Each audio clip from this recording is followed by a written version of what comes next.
Hello there. Well, I'm on one of my favourite rivers. It's a river I fished for many years.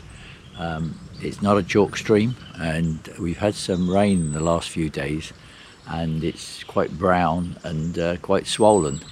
It's a river that's affected by the rain, and if we don't get any rain, it goes down to a trickle. But it's a lovely little stream. It flows out of the New Forest, which is not really new. It's had woodland cover for at least 10,000 years, and it was named the New Forest by William the Conqueror, so it's quite old.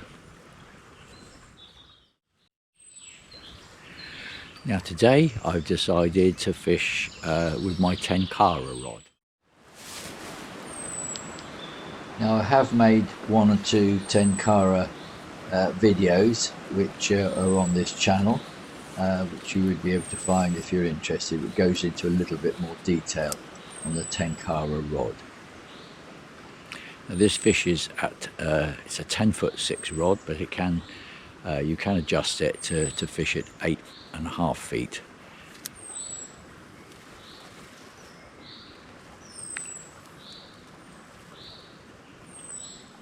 As I say, the rod is 10 foot long, 10'6", and I've got a line which is the same length as the rod, and then there's a leader which is another probably 5 feet.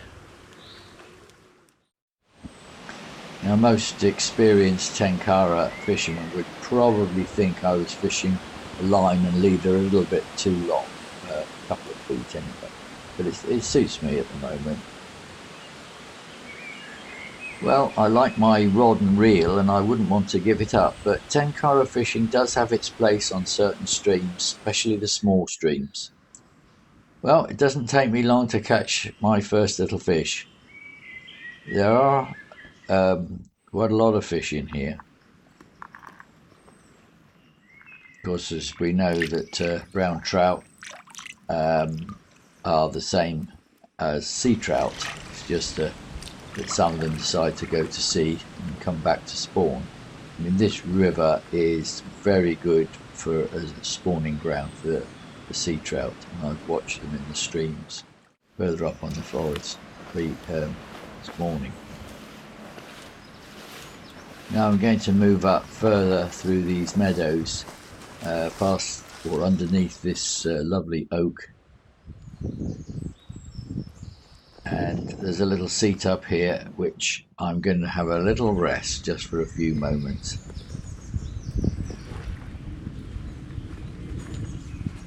It's funny, when I was young I probably wouldn't stop. I'd carry on fishing for hour after hour, but now I'm afraid I need a little break every now and again. Well, I love to see the river as it is, full of water. It really does look lovely. And there's quite a few rises, and there's one or two little flies around. Well, I'm soon into another little fish. It's funny, I never tire of looking at these tiny little fish. Just to get them back into the water as quick as possible, that's the main thing.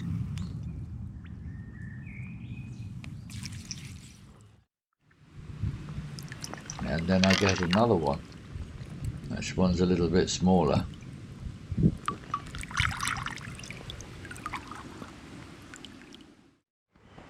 Now there's some lovely scenes on this river. Look at that oak. That looks great. I could do a painting of that, I'm sure. Now I get a really good rise. It's just under that bush, and I can just about reach it with the Tenkara if I stretch, but it's not taking my fly. Because always, I think I might wait for 10 minutes and just see if it rises again. Well, it was definitely worth waiting for that 10 minutes, because this is a very nice wild trout, a very nice one. That is a classic. It's a beautiful trout. It's It's an adult, it's beautiful. Let's get him back.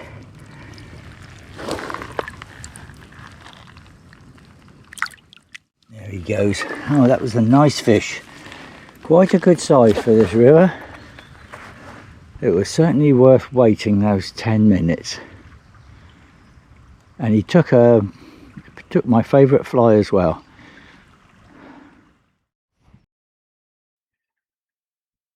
It's a fly that was designed back in the 1884, apparently. There's some dispute about which Mr. Wickham it was, Dr. Wickham or Captain Wickham. Anyway, it's a lovely fly. Now, this part of the video is just really to show you how lightly the Tenkara rod casts a fly. It's such a delicate, it's much lighter than conventional fly fishing with a reel. It's much more gentle, really. Anyway, I hope you enjoyed this video. If you did, please click a like and maybe subscribe, which doesn't cost anything. I'm on my way home now. Goodbye for now.